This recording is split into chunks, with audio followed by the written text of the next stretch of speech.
Hello and welcome back to Integration Redesigned. I'm your host, Cait Porte, and in this episode, I am joined by Dawn Foods executive and a former friend and colleague, Bob Howland. Welcome, Bob. Hey, Cait. Good to see you. Good to see you as well. Thanks for joining. I'm excited because today we're going to be talking about leadership and change management, something that I think everyone has had to go through, whether they're doing it on their own or with a group, or they're a part of or affected by. And I think change is something that is constant, as we all know. So I'm very much looking forward to talking more about that with you. Me too. So Bob, real quick, I think let's hear a little bit about you. So we worked together in a prior life doing e-commerce with furniture retailers, building out a platform, and now you're over at Dawn Foods. So maybe tell us a little bit about your background. So I've been doing e-commerce for about 20 years. I fell into it when I built the first transaction-enabled website in the mutual fund business, and I've never turned back. I remember one time that we were working together and we talked about Apple Pay and the concept of sort of paying with your phone. And I remember at the time you said, well, what do you think about this? And I said, well, I think a lot of infrastructure would need to be built in order to support something like an Apple Pay or a pay with your phone or device. Fast forward, I don't even think it's been 8 years. And now we're paying with our watches, which is just, shows the power of Apple being a part of that infrastructure. But you look at all those devices and everybody takes some form of Apple Pay. So pretty interesting how, we didn't know what was going to happen 8-10 years ago. Yeah, the pace of change is just incredible. And that, interestingly, I think we see it more in our personal lives than we feel in our professional lives, and especially in the B2B world. And I think that's such a huge opportunity for companies to come in the years and decades ahead. And a great way to start, which is you joined Dawn Foods. There was no e-commerce.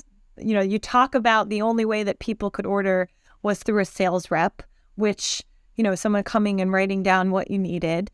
With this heavy e-commerce background, why was it appealing to you to go into an organization that professionally or business-wise maybe hadn't jumped into all of those new technologies and services?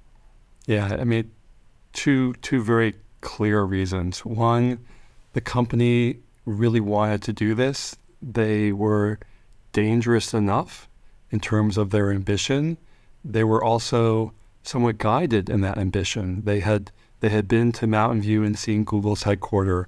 They had gone through a really rigorous discovery process with KPMG and understood the extent of the lift. And so they didn't have e-commerce or digital capabilities, they knew what they wanted, and they really wanted someone to come do it for them and with them. So that level of top-down buy-in, that level of some level of knowledge, but really at the blank canvas component and starting point was really appealing to me. The second piece was I've done with you and with others. I've run, built, led e-commerce efforts for over 24 companies. And I would tell you and tell anybody, I failed 24 times, right? There's all of these lessons learned of what we could have done, what we did wrong, what we didn't do, and all this wisdom I really wanted to impart. And I really was excited about the ability to, for the first time in my career, really do it the way that my 24 plus lessons had taught me. And so that ability to come in and really have the backing of the company, really think about the future of the company, and really build an e-commerce engine in a way that would be future-proofed was just really, really exciting. I think looking forward to some of that, some of those learnings. But if we go back to the first thing that you mentioned, which is that blank canvas and coming in and maybe even being lured by the fact that, hey, you've got this blank canvas, you have this opportunity. I'm sure that it wasn't as black and white as that. Maybe when you got there, right, there's a little bit of nuance. But if you had, now looking at that, what are the 2 or 3 tips that you might give to help bring the team along with you, even if they're bought into the concept of what you're trying to do, right? So there may be this, hey, yes, we need to do e-commerce, but how do you get them from, yes, we need to do it, to let's do it and we're doing it? Right. Yeah, I spend a lot of my time on the change management piece, right? We had this concept of the art of the possible. The company was really bought in, but they really didn't know what that meant. And so I spent more than 50% of my time really trying to help the marketing team understand what their role was and what this was going to mean for them. The sales team, the operations team, finance, etc. My lesson learned out of that was I should spend twice as much time, right? Because the carrying people forward on this journey takes time, and everybody comes to it on their own. And so I wish I had dove more into the change management, and I wish I had walked a mile in other people's shoes even more than I did. So that's definitely a lesson learned, especially in these more senior roles where you are the one really owning and driving the change. The second lesson learned is, and this kind of sounds cliche, but it really does take a village. And while I built a startup team in Boston to be the digital innovation hub, and we built great relationships with all of the partners across the business, those relationships in COVID, really couldn't develop as organically as I would have liked, right? So we hired the first few people pre-COVID, COVID hit, we hired a dozen plus people after that, and then trying to get people aligned and really kind of speaking the same language was difficult. And on a superficial level, we did great. But I wish we had spent a little bit more time there, maybe even used some, collaboration tools across different functions to assist in that. So that would kind of be my second lesson learned. And then the third lesson learned is, partnerships and engines require fuel. And in the world we live in, there are two types of fuel. One is, data on how you're performing against your targets, and the other is, voice of the customer. And so I got one of those two right, but I didn't get them both right. And so Voice of the Customer is a program I built from the get-go. And so we built a program with an outside survey provider, and we rigorously, every week, every month, every quarter, got quantitative and qualitative data from how the customers were experiencing what we were putting in front of them. To this day, that drives our roadmap, and that really takes away the conversation of, somebody in the sales team or somebody in the marketing team says, I want this.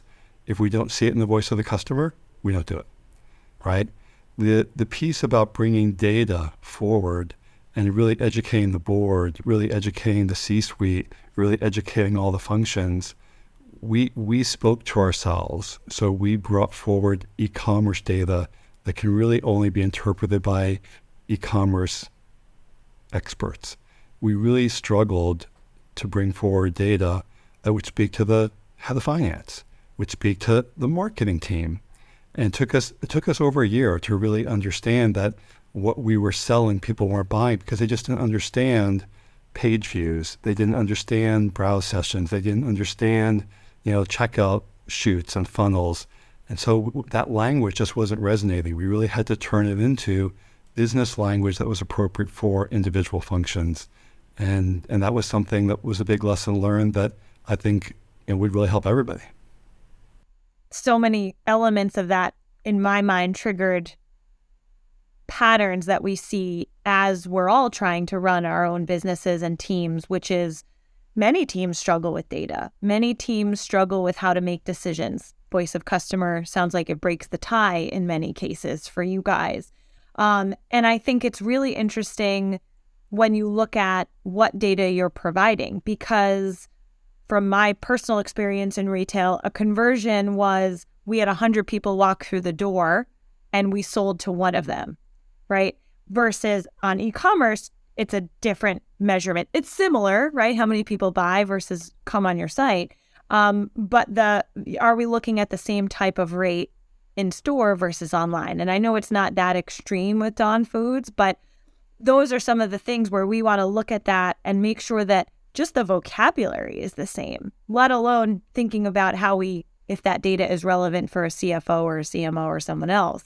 So it is interesting that even though it feels unique in the moment to whatever organization that you were working for, it's a similar problem. And so those takeaways are really helpful because they can help everyone.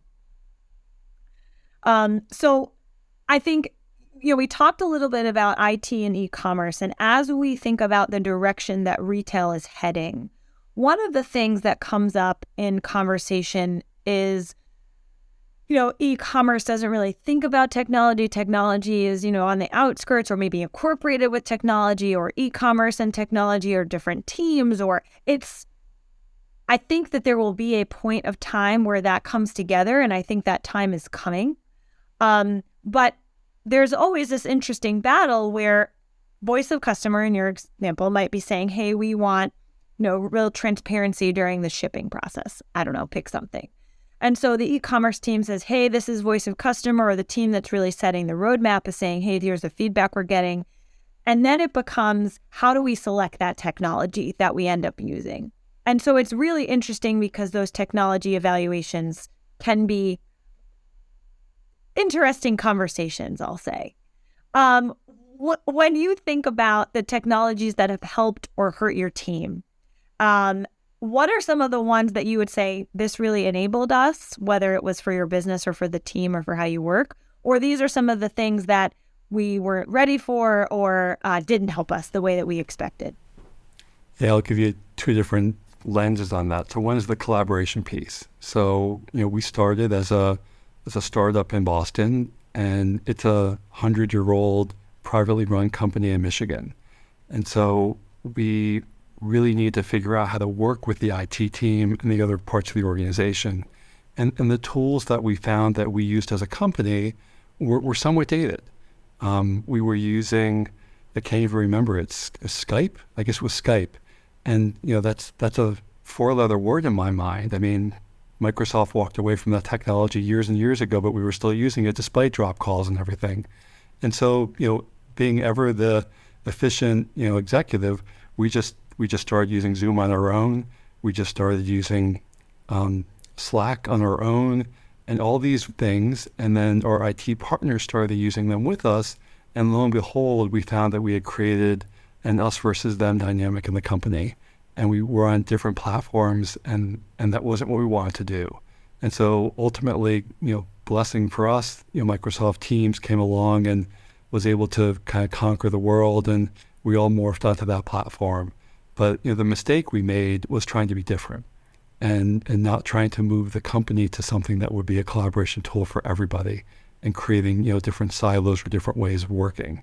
So we've gotten much better that the recognition that we shouldn't try to do things differently than everybody else. We either need to convince people to come along, or we need to jump on the way they're working until we can otherwise convince them. And that philosophy has served us well since. On the structural enterprise side, we really did have a blank canvas. And the company is very much an SAP shop, a Microsoft shop, and a Salesforce shop. And so we were encouraged to look at the e-commerce platforms of those providers, plus some of the other big monoliths. And we came at this from a, lesson learned over, 24 plus deployments and launches for e-commerce, that was exactly the opposite way we want to work. We want to be nimble. We want to have control. We want to be able to get a piece of customer feedback and quickly put something out in the marketplace that would address that. And we were also thinking about control, both total cost as well as control over performance. Said differently, if our content management system wasn't working, we wanted to get a new one. And so we launched with 24 separate technologies and everybody on a 1-year contract. And so we created this dynamic around performance. If what you sold us works as you said it does, we're going to be fine and we'll renew. If it doesn't, it'll be a 12-month relationship. And that mindset really fueled a high-performance team in our world. It opened up the eyes of the IT organization to say, wow, that's a very, very different way of working than we work. And then the proof was in just how successful we were, right? So we launched in July of 2020, and we spent more technology hours in the back half of the year rebuilding what we had done because we now had very specific voice of customer than we would have otherwise, right? And we continue to run a 2-week sprint every month release cycle that has our customer satisfaction scores just through the roof because customers can see the site improving. The sales team can see the site improving. And had we gone with the recommended, monolith, we never would have done that. And so, the performance in sales, the performance in adoption has proven out. And I think the enterprise IT organization has seen that there is a different way of working that is intriguing because of the success we've had, because of the low cost structure we've built, and because of the customer experience focus we've been able to drive. You brought up a really interesting concept, which is that historically, 5 or 10 years ago, it was, these are the platforms that are available. You pick one, right? Maybe there were 4 big ones. Whereas now, executives and leaders are, particularly of retail companies, because that's where we see this overpopulation of tools, right? They're saying, well, hold on, because I think this one works really well for this, and this one works really well for that. And to your point, they're saying that 12-month contract isn't guaranteed for 24 or 36 months. I'm not ready to make that commitment to you. And so this is where, you talk about a market correction in terms of valuing software companies. The expectation was you were going to stick with the company for 7 to 10 years, right, through the life cycle. The reality is that executives, just like yourself, are asking hard questions and saying, if you don't deliver, I'm not keeping you around. Doesn't make sense. So I love that because I think that that's a direction that the market is shifting in. And with my product hat on, that's where I love that evaluation where you're not just stuck with what you have. You can always make a change. And I think that's where the market is going, is making these plug and play opportunities and how can we capitalize on it? Yeah, the reality is we can't be good at everything, right? No one can. And so to think a monolith is going to be good at every aspect of the e-commerce experience is crazy. But we're with a content management system. They had over 250 releases last year. They made my site better 250 times without me lifting a finger, right? And then you think about all the ways I built and created functionality based on voice of customer. The